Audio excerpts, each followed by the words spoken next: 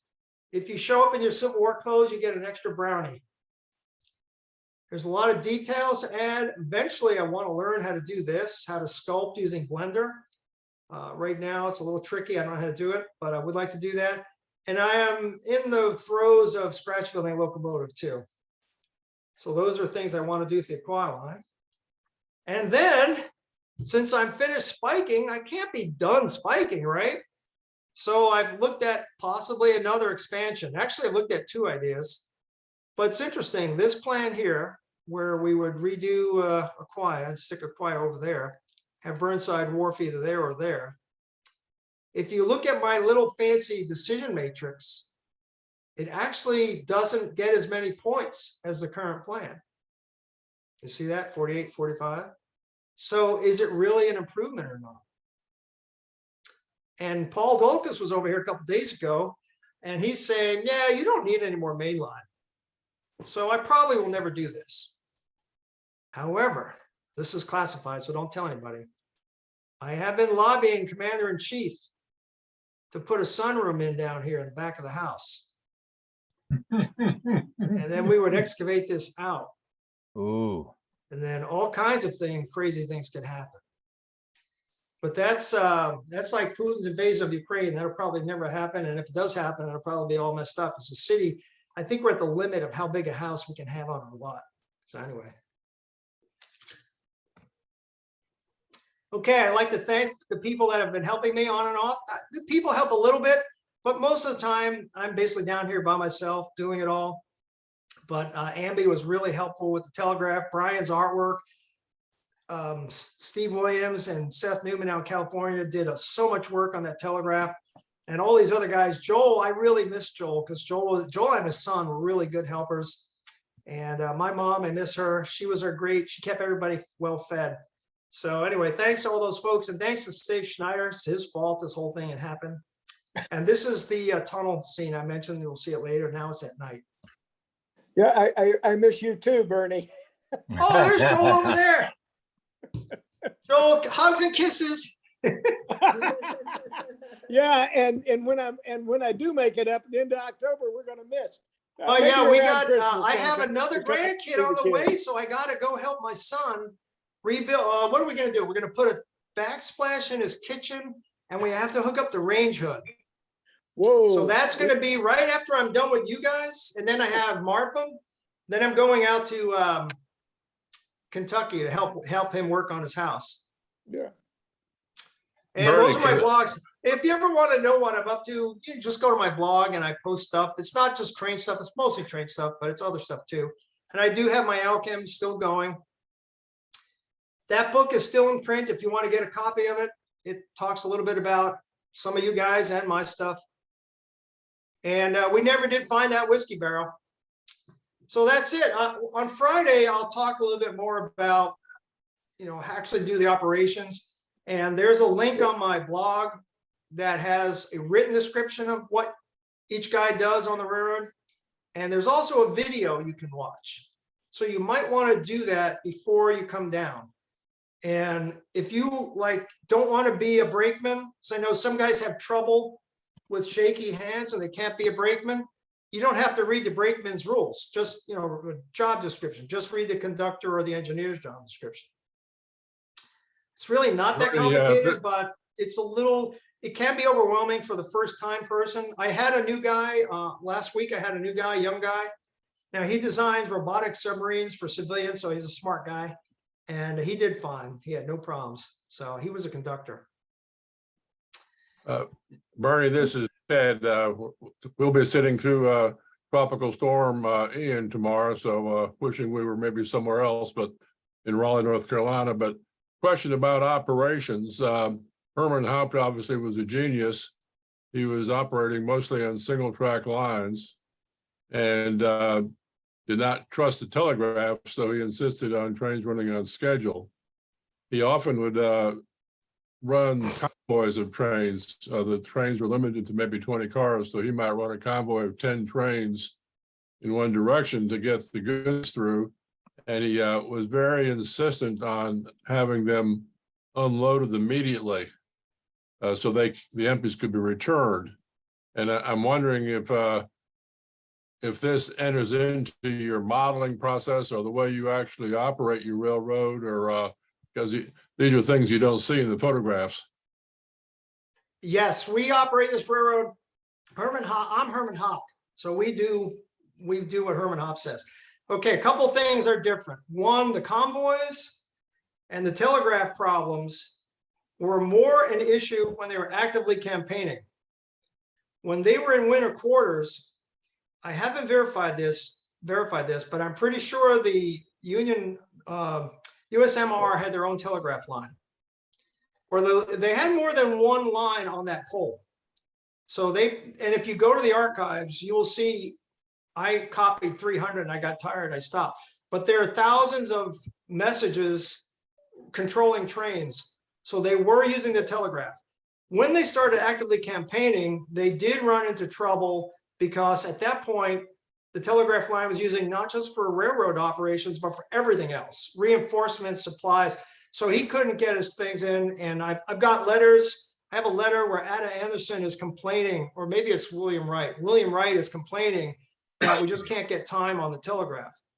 So yes, they did run on a schedule. The convoy thing really happened. The most notable example of the convoying was at Gettysburg, where he had to run a lot of trains to get the casualties and supplies out. And it was a single track railroad with almost no passing signs. So they did convoy on that one. They did not convoy on my railroad. They ran my railroad as a single track railroad. Actually, I run more complicated operations than they did. They ran one train out. They may have an extra behind it, and then one train back and an extra behind it. I actually have trains meeting. If you are modeling City Point, if you're modeling Orange and Alexandria, if you're modeling the Western and Atlantic, you will have meets on your schedule. So because the Acquia line was only 13 miles, there are no scheduled meets on my railroad. Well, on their version of the railroad.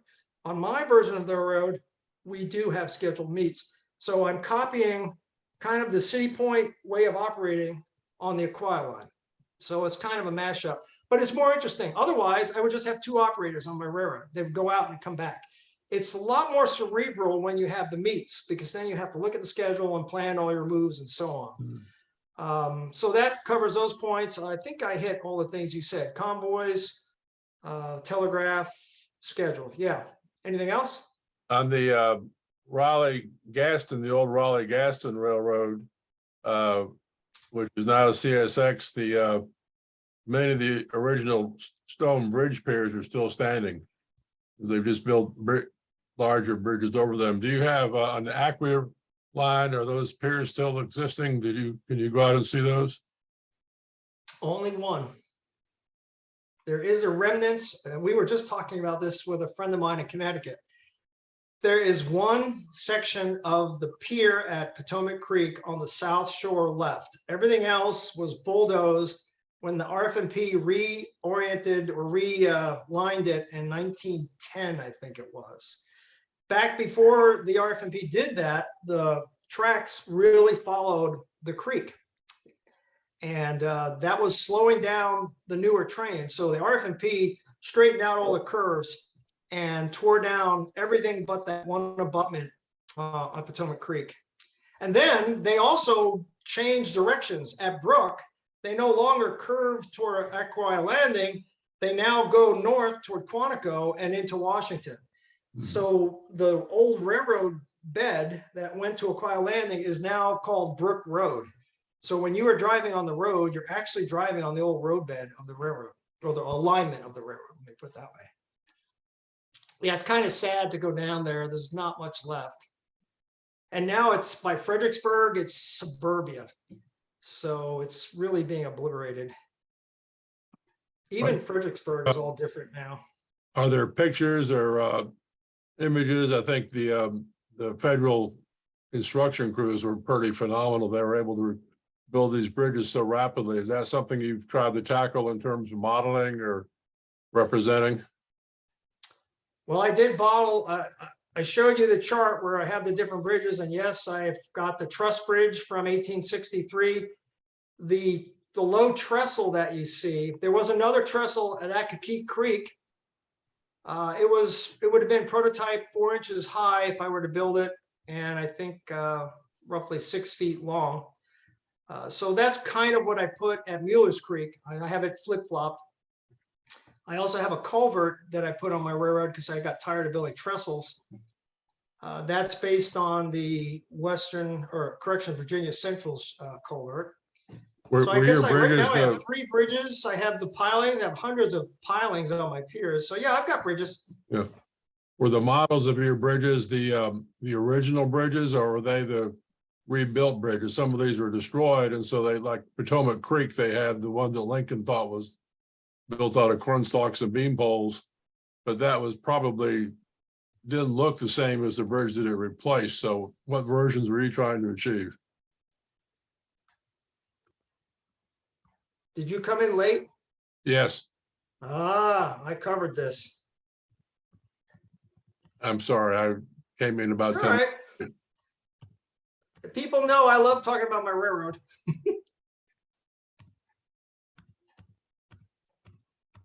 All right, here we go. This is a timeline of the bridges at Potomac Creek. There are no known pictures of what the RF&P had there. Okay. However, the RF&P did drill the 2 piers and the 2 abutments. Okay. So the first one that Hop built was the famous beam pole and cornstalk trestle. This is the one that Lincoln crossed with the Secretary of War, and the Secretary of War was afraid of heights, so they had to hold his hand. It's 80 feet high, and it's a rickety structure. I think I'd be scared to cross it too. In fact, they had trouble recruiting guys who would go up the poles and do it.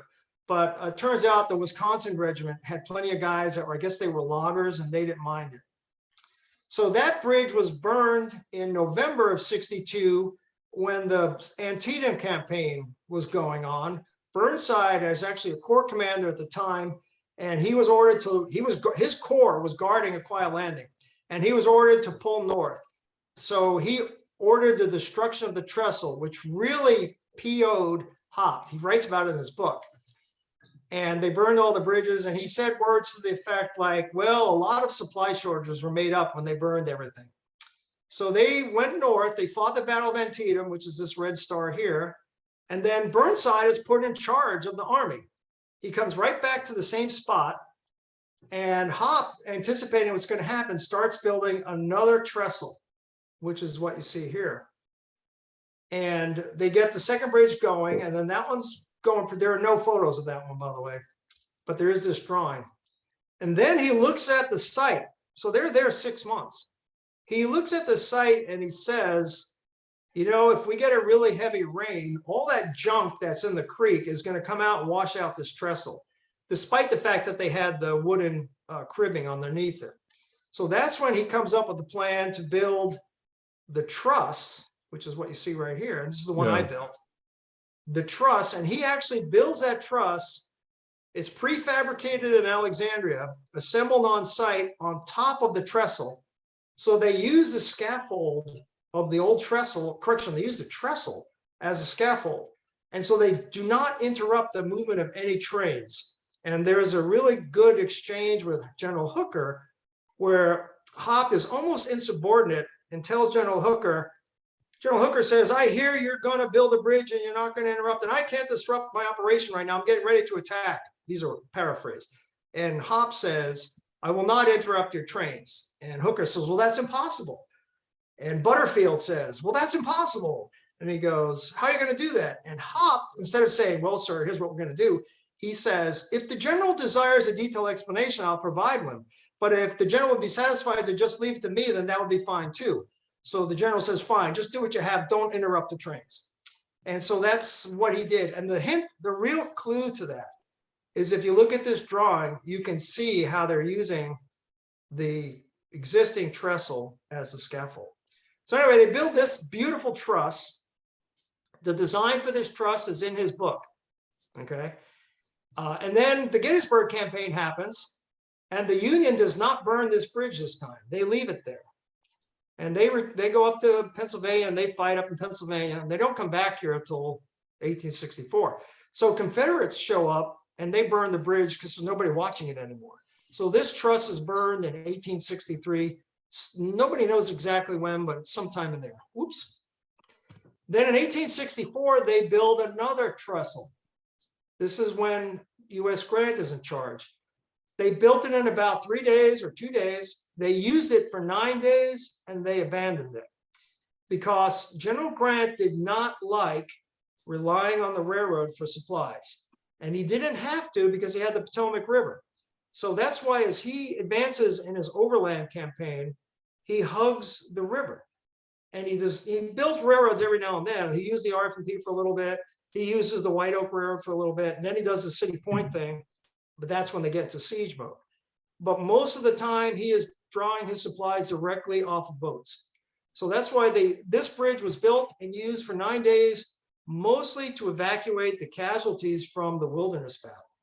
And that's what they talk about, how train after train taking people back to Acquia Landing and then back up to Washington. And that's the last bridge they built there during the war.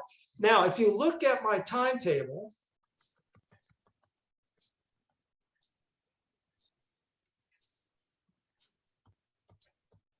I don't have the timetable from 63. Where was it? I know it was in here somewhere.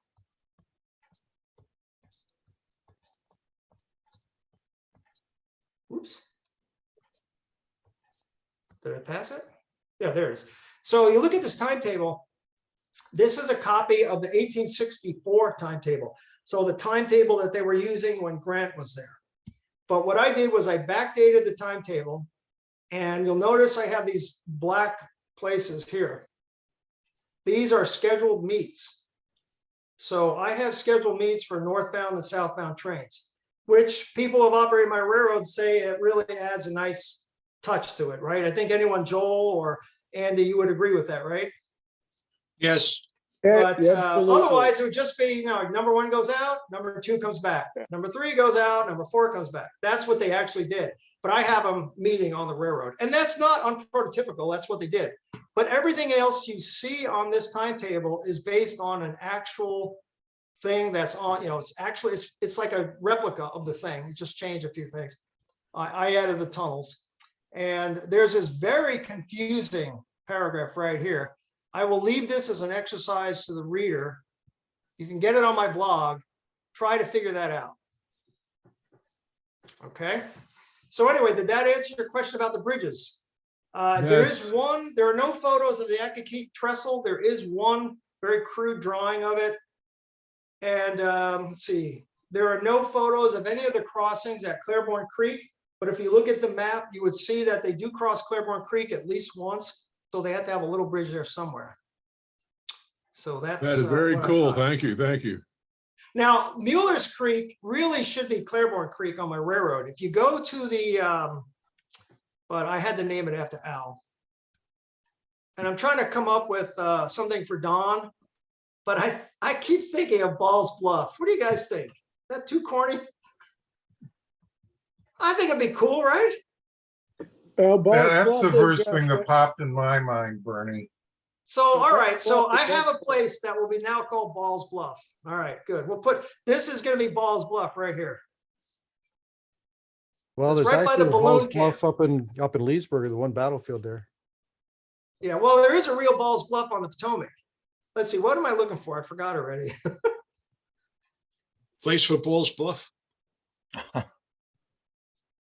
All right, what else? Any other questions? Who's coming? Of the guys that are here tonight, who's gonna be on the railroad next, on the 16th, I guess it is, right? No, it's the 6th. DC is one. Andy, I'll are be you there. coming down in November? Yes, Are you signed up? I am. We have our bids in for the different layouts. We haven't gotten word yet where we're gonna be going. Okay. I think in addition, I think Phil, you're coming too, right? Yeah, I'm coming to the meetup, so I would assume that I'm scheduled for the layout too. Yeah, that's the 8th, Bernie, just so that we're on the same page. Yeah, it's Saturday, right? Yes. I'll be coming down with Tom Picarello, so we're gonna be bidding together because he's gonna be driving and I'm his passenger. Okay. In I'm looking at my October? calendar. In October, You Andy? guys will be here on the 8th, and on the 7th, I'm doing the talk. Right. I just want And to then check. on So the Andy, 6th, I'm hang on a having an second. open house on the 16th, if anybody Hang on one wants. second. Hang on one second. Time out. Andy, are you Yes. coming down in October? That's the New Jersey DC interchange. They think Oh, that's that's not us. Okay. That's Got it. November. November. Gotcha. Yes, Thank you. That's the weekend before Thanksgiving. yes, Right. yes. That's something that the New Jersey guys, Tom, you ought to get in that group. The New Jersey guys come here. And then the alternate year, the Virginia, Maryland, DC guys go there. And we Oh. operate on each other's railroads. In fact, we just started the same thing with the Richmond guys. So we're gonna do a flip flop with the Richmond, not just Civil War, it's all railroads. Right. Cool. But Tom, are you operating now, Tom? I'm just starting up because I got the locomotives running. Matter of fact, I was just talking to DC about that. I want him to come up and I want to have a thinking partner around what would be the operations to set up and whatnot. Well, some of those, Andy can hook you up. Some of those Jersey guys are pretty good operators, like Tony Custer is one of them. And Yeah. Perry.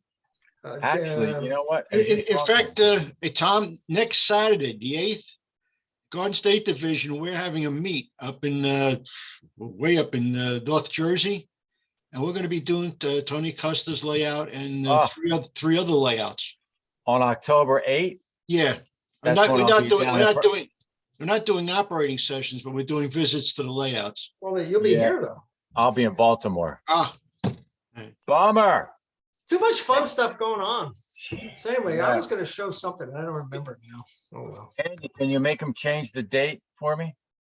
I Oh, know well. you got juice, man. You got juice. You can do that. I'll say one other thing. We did have a test session last weekend. And the new stuff ran really well, which was encouraging. My old tracks were dirty because I hadn't had time to clean them. So I will have that cleaned up. And hopefully we'll have enough running engines. And hopefully we'll be in good shape. Did find one car with some tight wheels. Because railroad really hasn't run for 2 years. Ernie, don't you have some engines that run on battery? I have 2 engines on batteries and I have 3 that run DCC. Yeah. 2 of them have keep alives. One of them doesn't, just an all-wheel pickup. And now I have the General also, but he's not hooked up for DCC yet. So he's, I got him from George. I had, Charlie sold me a General because Charlie had extras. And then I had the General and I said to myself, you know, it's really a nice engine. It'll be, you know, people want it as a General. I really shouldn't re-letter it. And at that point, Bob Brown heard about it, the guy who does the Short Line Gazette. And he called me up and asked if I'd be willing to sell the one that Charlie sold me. So I sold it to him for the same price that Charlie gave me, which was a really good deal at the time because things have appreciated. Then a couple years ago, George Wallace, who's with the O-Scale Kings, Andy, you might know him. I know George well. Yeah, he has a 3-car garage full of O-Scale stuff. And he'd been to my railroad a couple times. He called me up and he said, Bernie, I'm getting too old to do this anymore. He's 90 something. And he goes, do you want my engines? I think he had 12 of them. And I said, gee, George, I really don't need any, but if you have a General, I'll buy it off you. You know, I thought I was doing him a favor. Well, it turns out he was doing me the favor because he had a guy from Chicago who bought it all, the whole thing. I don't know how many hundreds of thousands of bucks. So I got one of his engines and the Chicago guy got all the rest. And he's been selling them on wherever he sells them. And I think they're going for like $2,000 each now. Yeah. So I do have a General. So I'm up to 6 engines and I'm scratch building one. So I have more engines than I really need. Yeah. The General is the only one that I have because when it first came out, I said to myself, this is beautiful. This will be the only one because it's not going to fly. I said, there's not that many guys interested in Civil War. And here we know what happened after that. Well, the same thing happened to me. He came out with the General and I said, oh, that's gorgeous, but I don't really need it. Yeah. And then he came out with the Texas. And I said, like, well, let me just get it and see. Because I was doing N scale at the time. And I bought the Texas and the thing ran really well. Mhm. And I said, okay, I'll just build a little straight test track. And it ran really well. And I built a couple freight cars because I had the HO ones, if you guys remember those. Hey, And next Bernie, thing I know, my N scale layout was torn out and I converted to O scale. I like the test track you're operating now, Bernie. If anybody in our area comes into the New York Society, as you walk in the door, there's a display case on the left-hand side. And the General is in there with a couple other cars from the time period. That's cool. I'm afraid that's what most of them do. Most of them sit in displays. Well, mine runs backwards. Not Nope. forward? No. If you throw the power so normal, runs normal forward, everything else runs normal forward, the General runs backwards. It's running on straight DC. Oh, okay. Hmm. Interesting. I guess it was wired backwards, and haven't developed the urge to take it apart and change it. I have taken all mine apart to improve the reliability of track pickup. And these ones, like right here, the Hop, I have 3 of these Masons. They have an issue where the pilot truck shorts against the cylinders. The pilot, because especially if you have tight radius, the little wheel right there touches and causes a short. So I had to fix those issues by putting an insulated ring on the cylinders. And I added all-wheel pickup on both sides of the tender, which really helps. And then lately I've been putting in the keep alives. But if the wheels are dirty and the track is dirty, it's still an issue. Now, when we did our session last weekend, we ran 1 battery and 1 DCC because I wanted to get a good test. And the DCC guy was doing great up here in the new section where the track was clean. But the older section, which I hadn't cleaned, especially in Acquia Landing where I get a lot of dust on my railroad from my shop, it needed to be cleaned. So knocking on wood, you guys won't have those issues because I'll have that cleaned off by the time you get here. And we can start with the battery locos, and Witten has a battery. Oh, that was another thing we found. Witten wasn't running really at all. And it turns out its battery had, popped. It was a LiPo battery. So I swapped out the battery on Witten. I'm lucky I didn't have a fire, but that's what the BPS that Stanton designed is for. It's supposed to sense when the battery fails and it shuts off. So you won't get a fire. So I guess that's a proof that that worked. So Witten now has a new battery and it seems to be doing okay. So we'll probably start with Fury and Witten. And if one of those batteries dies, then we can switch to a DCC. Hop runs really good and Hop has a really good speaker. It really sounds good. So I really like Hop. Plus it's a cool looking engine. It's red, white, and blue for crying out loud. Come on, how more American can you get? So anyway, we should be okay. Famous last words. Now something can break. Osceola broke a wire somehow. When you pick these things up and move them, you break things. And I broke a wire on Osceola to the pilot truck. So I will fix that. And, hope for the best. If it doesn't work, then we'll just sit around and we'll go to the local bar and get a drink or something.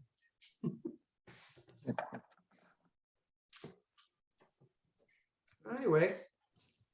So that's the update. I was telling my neighbor got a new house over in Annapolis. It's a summer house.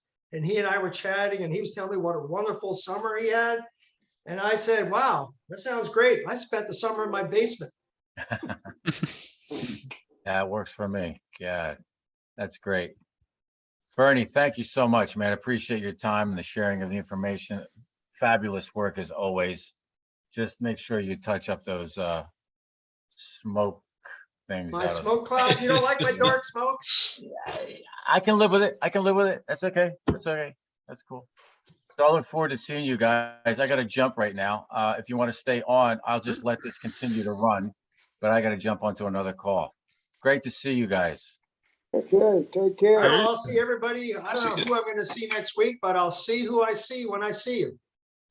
Okay. Bernie, I got one All right. question Thank you, for you. Bernie. Go ahead. The battery power that you use, what was it